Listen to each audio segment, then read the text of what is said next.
عالمی جنگ کے خاتمے پر برطانیہ میں انتخابات ہوئے اور وہاں ونسٹن چرچل کی کنزرویٹو پارٹی انتخاب ہار جاتی ہے اور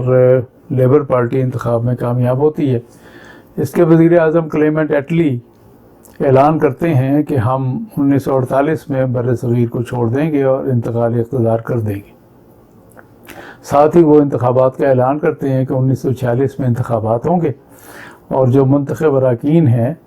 وہ ان کے ساتھ انتقال اقتدار کا فارمولہ طے کیا جائے گا اور وہ آئین سازی کریں گے۔ اس سلسلے میں جب انتخابات ہوئے تو جداگانہ بنیادوں پر تھے۔ جتنی مسلم سیٹیں تھیں مرکزی اسمبلی کی وہ 100% مسلم لیگ نے جیتی۔ صوبوں میں مسلم نشستوں کی اکثریت مسلم لیگ نے جیتی۔ یہ مسلم لیگ جو 1906 میں پارٹیشن آف بنگال کے موقع پر جب 1905 میں ایجیٹیشن شروع ہوا بنگالی بابوؤں کی طرف سے تقسیم بنگال کو ختم کرنے کا اور مسلمانوں میں عدم تحفظ کے احساس میں اضافہ ہوا، تو اس وقت یہ قائم ہوئی تھی اور اس کے شروع میں جو تھے وہ بڑے محدود مطالبات تھے اور اس کو آہستہ آہستہ سے پذیرائی حاصل ہوتی رہی۔ 1940 کے بعد قرارداد لاہور کے بعد اس کی عوام میں مقبولیت بڑی تیزی سے بڑھی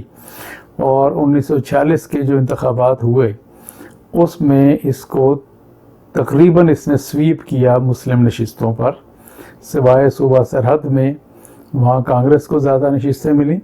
باقی سارے مسلم اکثریتی صوبوں میں اس کو اکثریت ملی اور یہ بر صغیر کے مسلمانوں کی نمائندہ جماعت کے طور پہ ابھر کر سامنے آئی۔ اب انتقالی اقتدار کے لیے برطانوی حکومت کی طرف سے 3 وزیروں پہ مشتمل ایک وفد یہاں بھیجا گیا جس کو وزارتی مشن کہا جاتا ہے، کیبنٹ مشن کہا جاتا ہے۔ یہ 3 مہینے یہاں رہا اور اس نے تمام سیاسی لیڈروں کے ساتھ ملاقاتیں کی، مسلم لیگ کے لیڈروں سے، کانگریس کے لیڈروں سے، دوسرے صوبائی سطح کے لیڈروں سے، سکھ اکالی پارٹی کے لیڈروں سے، دوسرے اچھوت لیڈروں سے، سب سے ملاقاتیں کرنے کے بعد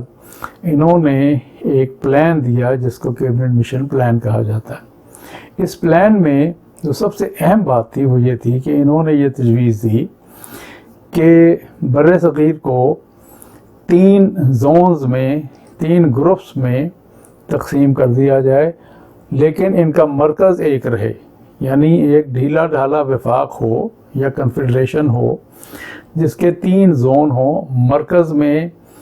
دفاع، امور خارجہ، کرنسی، کسٹمز اور کچھ مرکزی محکمے ہوں لیکن باقی معاملات زونز جو ہیں وہ آپس میں اپنے بنائیں، اس کا آئین وہ بنائیں۔ یہ 3 زون کیا تھے؟ ایک زون اے تھی جسے آپ بائی اینڈ لارج موجودہ ہندوستان کہہ سکتے ہیں، ایک زون بی تھی جس کے اندر موجودہ پاکستان کا علاقہ جو ہے وہ آپ کہہ لیں، یعنی پنجاب، سندھ، سرحد بلوچستان، اور ایک زون سی تھی جو بنگال اور آسام اور ہندوستان کا مشرقی علاقہ۔ یہ 3 زونز ایک ڈھیلے ڈھالے وفاق کی شکل میں ایک مرکز کے تحت ہندوستان کے متحدہ ہندوستان کے ڈھانچے کو برقرار رکھنے کے لیے ایک ایسا فارمولہ تھا جس پر مسلم لیگ میں مشاورت ہوئی اور قائد اعظم نے محمد علی جناح نے اس کو منظور کر لیا۔ حالانکہ انہوں نے 46 کا انتخاب مینلی پاکستان کے نعرے پر جیتا تھا،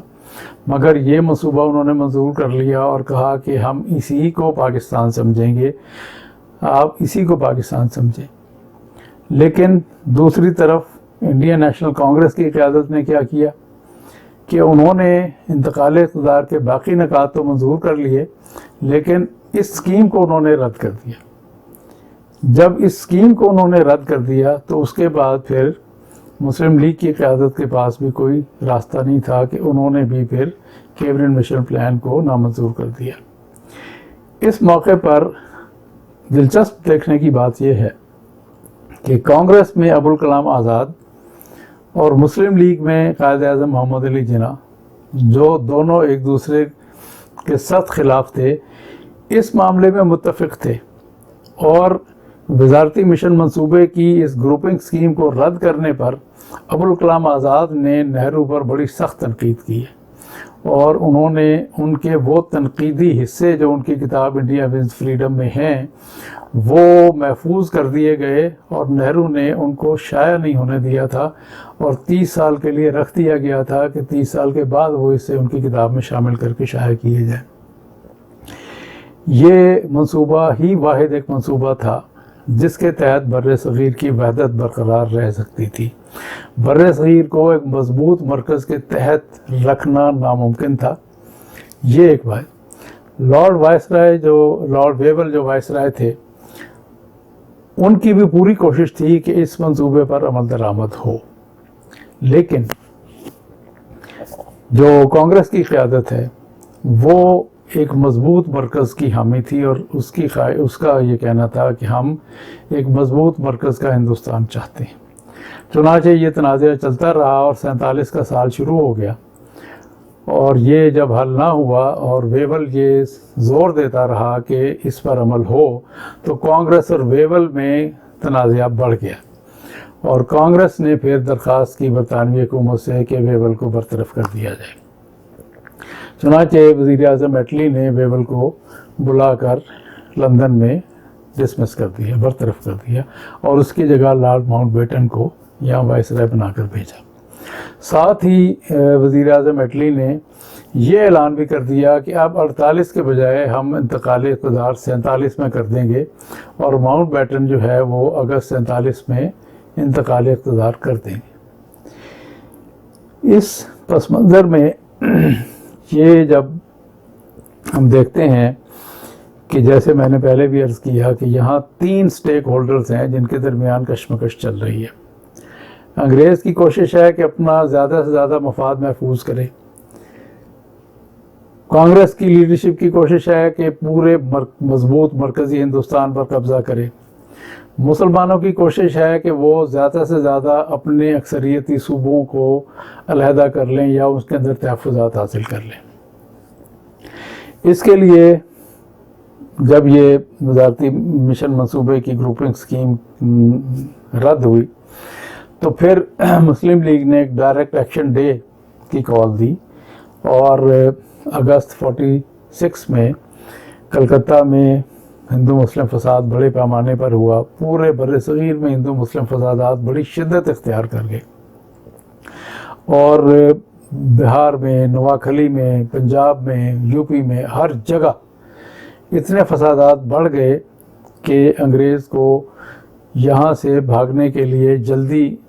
کرنی پڑی، اور اس کو لگا کہ اگر وہ اور دیر ٹھہرا تو یہ فسادات پھر عالمی سطح پر اس کے لیے سنبھالنے اور اس کا دفاع کرنا مشکل ہو جائے گا۔ تو انہوں نے اس کو ایڈوانس کر دیا کہ اب 47 کے اندر۔ دوسرا ایک فیکٹر یہ تھا جس کا پہلے بھی میں نے ذکر کیا کہ یہاں ہڑتالیں بڑے سکیل پہ شروع ہو گئی تھیں، اور کمیونسٹ تحریک نے بھی زور پکڑنا شروع کر دیا تھا۔ ایئر فورس کے عملے نے ہڑتال کر دی، نیوی کے عملے نے ہڑتال کر دی، اور انگریز جو دوسری عالمی جنگ کے بعد بالکل تھک گئے تھے وہ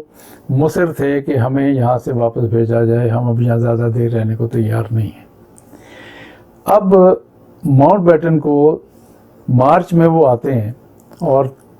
4 مہینے دیے جاتے ہیں کہ 4 مہینے کے اندر اندر آپ انتقالی اقتدار کریں۔ آپ اندازہ لگائیں کہ 150-200 سال ایک سیٹ اپ رہا، ایک ایڈمنسٹریشن رہی، اس کو اس قدر جلد بازی میں، اس قدر عجلت میں جب ٹرانسفر آف پاور کے اوپر کیا گیا تو اس کے نتائج وہ نکلے جو ہم آج تک بھگت رہے ہیں۔ اس میں انگریز کو جو معاملات طے کرنے تھے، ماؤنٹ بیٹن نے اس کے لیے جو یہاں کی بڑی پارٹی تھی، جس کے پاس علاقہ بھی زیادہ تھا، جس کے پاس زیادہ پاپولیشن کی نمائندگی تھی، اور وہ تھی انڈین نیشنل کانگریس، تو اس نے زیادہ تر پھر اس کی منشا کے مطابق سارے معاملات طے کیے۔ پارٹیشن کی تفصیلات نہرو کے ساتھ ماؤنٹ بیٹن نے طے کی، جناح کو بالکل کارنر کر دیا گیا تھا۔ 3 جون کا پارٹیشن پلان جب تیار کیا گیا تو اس کے لیے شملہ میں ماؤنٹ بیٹن اور نہرو نے بیٹھ کے وی پی مینن نے اپنی کتاب میں لکھا ہے کہ یہ تفصیلات طے ہوئیں اور 3 جون کا سارا پلان تیار ہوا، جو پارٹیشن پلان دیا گیا وہ لے کر ماؤنٹ بیٹن لندن گیا، وہاں سے اپروو کرا کے لایا اور اس نے اعلان کر دیا آ کر۔ قائد اعظم نے دسمبر 46 میں بھی لندن کا ایک دورہ کیا تھا اور ایک آخری کوشش کی تھی کہ کسی طرح سے گروپنگ سکیم یا زونل سکیم جو ہے اس پر کوئی اتفاق رائے وہاں ہو جائے، لیکن کانگریس کی لیڈرشپ بالکل تیار نہیں تھی اور کانگریس کی لیڈرشپ نے آئین ساز اسمبلی کا اجلاس بھی شروع کر دیا تھا اور آئین بنانا بھی شروع کر دیا تھا ایک متحدہ ہندوستان کے طور پر۔ ان حالات میں جب 3 جون کا پارٹیشن پلان آتا ہے تو مسلم لیگ کی قیادت کو یہ جو منقسم پنجاب اور منقسم بنگال دیا جا رہا تھا یہ کبھی بھی قابل قبول نہیں ہوتا تھا۔ قائد اعظم ہمیشہ کہا کرتے تھے کہ ڈیوائیڈڈ پنجاب اور ڈیوائیڈڈ بنگال کی بنیاد پر جو پاکستان ہوگا وہ نان وائبل، موت ایٹن یعنی ایک ناقابل عمل، کرم خوردہ اور ٹرنکیٹڈ کٹا پھٹا پاکستان ہوگا، ہمیں یہ پاکستان قابل قبول نہیں ہوگا۔ 3 جون کے پارٹیشن پلان نے یہی پاکستان دیا اور ان کے پاس اب کوئی چوائس ہی نہیں تھا کہ یا یہ اس کو لیں، اور نہ لینے کی صورت میں انگریز ایک متحدہ ہندوستان مضبوط مرکز کا کانگریس کی قیادت کو دے کر چلے جاتے۔ چنانچہ کافی غور و خوض کے بعد مسلم لیگ نے بھی اس کو منظور کر لیا، لیکن اس کے بعد انہوں نے کوشش کی کہ پنجاب متحد رہ جائے کسی طرح سے اور بنگال متحد رہ جائے کسی طرح سے۔ قائد اعظم کا یہ کہنا ہوتا تھا کہ ڈیوائیڈڈ بنگال یا Bengal without Calcutta will not be a feasible state, اس کے لیے کلکتہ کا ہونا ضروری ہے۔ ایک واقعہ جس کے بارے میں بہت ہی کم ذکر ہوتا ہے اور وہ ہمارے استاد ظاہر چودھری صاحب نے اپنی کتاب میں بڑی تفصیل سے لکھا ہے، اور وہ ٹرانسفر آف یہ پاکستان کیسے بنا کے نام سے 2 جلدیں ہیں۔ حسین شہید سہروردی نے ملاقات کی لارڈ ماؤنٹ بیٹن سے، اور یہ ٹرانسفر آف پاور پیپر کے جو ڈاکومنٹس حکومت برطانیہ نے شائع کیے ہیں اس میں ساری ملاقاتوں کے منٹس موجود ہیں۔ حسین شہید سہروردی نے آ کر ماؤنٹ بیٹن کو بتایا کہ بنگال میں مسلمانوں اور ہندوؤں کی قیادت اس بات پہ متفق ہو گئی ہے کہ ہم بنگال کو متحد رکھیں اور ایک الگ تیسری اسٹیٹ جو ہے وہ بنا لیں۔ اس کے لیے انہوں نے بنگال پروونشل جو کانگریس تھی اس کے کرن شنکر رائے کو بھی متفق کر لیا، اور وہاں جو فارورڈ بلاکس سبھاش چندر بوس کے چھوٹے بھائی سرت چندر بوس کی قیادت میں اس وقت تھا وہ بھی اس پہ متفق ہو گئے۔ تو یہی 3 مین قیادتیں تھیں بنگال میں، مسلم لیگ، فارورڈ بلاک اور پروونشل کانگریس۔ سہروردی نے آ کر ماؤنٹ بیٹن کو بتایا کہ ہم تینوں اس بات پہ متفق ہیں۔ تو ماؤنٹ بیٹن نے کہا کہ تم نے اپنے لیڈر سے بھی اس بارے میں بات کی ہے؟ تو سہروردی صاحب نے کہا کہ میں نے ان کے کہنے پر ہی یہ انیشیٹو لیا ہے اور ہمیں اتفاق رائے ہو گیا۔ اگلے روز قائد اعظم کی ملاقات ماؤنٹ بیٹن سے ہوئی تو ماؤنٹ بیٹن نے ان سے پوچھا کہ کیا یہ سہروردی جو پلان لے کر آئے ہیں آپ کی اس کے بارے میں کیا رائے ہے؟ تو قائد اعظم نے کہا کہ بالکل صحیح ہے، ہم we would like to have good relations with them in future. یعنی قائد اعظم نے متحدہ بنگال کو 47 میں ہی ایک الگ وطن کے طور پہ منظور کر لیا تھا، یعنی ایک ایسا بنگلہ دیش جو متحد ہو، بے شک وہ علیحدہ ملک بن جائے۔ اس کا نام بھی تجویز ہو گیا تھا سوشلسٹ ریپبلک آف بنگال، لیکن کانگریس کی مرکزی قیادت نے اس کو رد کر دیا اور صوبائی پروونشل کانگریس کو سنب کیا کہ تم نے اس منصوبے کے بارے میں کیوں سوچا۔ تو یہ کوشش ناکام ہو گئی، لیکن بعد میں بھی قائد اعظم نے سہروردی صاحب کو کہا کہ آپ کلکتہ میں ٹھہریں 14 اگست 47 کے بعد بھی،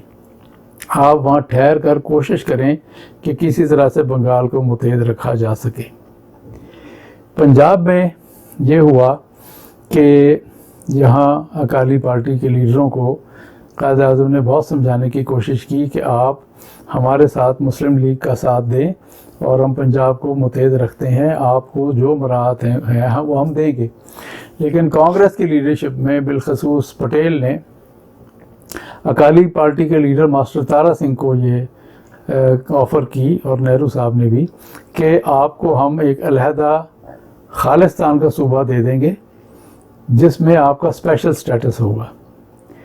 اس وجہ سے جب پنجاب اسمبلی میں پنجاب کے مستقبل کے حوالے سے ووٹنگ ہوئی تو یہ بھی انفارمیشن بہت کم لوگوں کو معلوم ہے اور بتائی جاتی ہے کہ 3 جون کے پارٹیشن پلان کے مطابق جو پنجاب اسمبلی کے اجلاس ہوئے اس میں پہلا اجلاس یہ تھا کہ متحدہ یعنی تمام ارکان کی اکٹھے ووٹنگ ہونی تھی۔ جب متحدہ اجلاس ہوا تو اس میں اس کی تفصیل بھی اس کتاب میں ظاہر چودھری صاحب نے دی ہے۔ متحدہ اجلاس اس سوال پر رائے شماری ہوئی کہ اگر پنجاب متحد رہے تو اسے پاکستان کا حصہ بنایا جائے یا ہندوستان کا۔ کل 168 ارکان اسمبلی میں سے 91 نے پاکستان میں شمولیت کے حق میں ووٹ دیا، یعنی پنجاب کو متحد رکھنے کے اور پاکستان میں شامل کرنے کے لیے۔ متحدہ پنجاب کو برقرار رکھنے کے لیے جو ووٹ ہوا اس میں اکثریت متحد رکھنے کے لیے تھی، اور مسلمان ارکان نے جن کی تعداد 88 تھی انہوں نے اس کے حق میں ووٹ دیا۔ 2 ہندوستانی عیسائی اور 1 اینگلو انڈین تھے، انہوں نے بھی اس کے حق میں ووٹ دیا۔ مخالفت میں 77 ارکان نے ووٹ دیا جو ہندوؤں اور سکھوں پر مشتمل تھے۔ گویا متحدہ اسمبلی کی سادہ اکثریت کا فیصلہ متحدہ پنجاب کو پاکستان میں شامل کرنے کے حق میں تھا۔ تو متحدہ اسمبلی کا فیصلہ حتمی نہیں تھا۔ اس کے بعد 3 جون کے پلان کے تحت یہ بھی رکھا گیا تھا کہ پھر مغربی پنجاب کے ارکان کا اجلاس ہوگا اور مشرقی پنجاب کے ارکان کا اجلاس ہوگا۔ مغربی پنجاب وہ ہے جو ہمارا موجودہ پنجاب ہے بہت حد تک، بہاولپور کو چھوڑ کے۔ اس کا جو اجلاس ہوا تو اس میں مشرقی پنجاب کے 72 ارکان کے اجلاس میں مسلم لیگ کے نواب افتخار حسین ممدوٹ نے صوبے کو متحد رکھنے کی قرارداد پیش کی، لیکن اسے 22 ووٹ کے مقابلے میں 50 ووٹ کی اکثریت نے رد کر دیا، جبکہ مغربی پنجاب کے ارکان کے اجلاس میں صوبے کو متحد رکھنے کی قرارداد 27 کے مقابلے میں 69 ووٹ سے منظور کر لی گئی۔ بتانے کا مطلب یہ ہے کہ پنجاب کی تقسیم مسلم لیگ یا مسلمانوں نے نہیں کروائی، یہ سکھوں اور ہندوؤں کے ووٹوں سے ہوئی، اور بنیادی طور پر سکھوں کے ووٹوں کی وجہ سے کہ مشرقی پنجاب کے ارکان کے اجلاس میں اگر سکھ بھی افتخار حسین ممدوٹ کی قرارداد کے حق میں ووٹ ڈال دیتے تو وہ قرارداد منظور ہو جاتی اور پنجاب تقسیم نہ ہوتا۔ یہ دور اندیشی جو اس وقت سکھ قیادت نے نہیں دکھائی، اس پر بعد میں سکھ قیادت روتی رہی۔ ماسٹر تارا سنگھ ساری عمر مرن برت رکھتے رہے کہ نہرو نے جو وعدہ کیا تھا خالصتان کا وہ ان کو مل جائے گا، لیکن وہ نہیں ملا۔ سن 64 کے قریب آ کے پنجاب کا صوبہ الگ دیا گیا، لیکن اس میں بھی وہ اسپیشل سٹیٹس ان کو نہیں ملا۔ یہ تقسیم کے نتیجے میں جو قتل و غارت ہوئی، جو ہزاروں افراد مارے گئے، لاکھوں خاندان جو ہیں وہ ادھر سے ادھر برباد ہوئے، یہ سب نہیں ہوتا اگر پنجاب کو متحد رکھا جاتا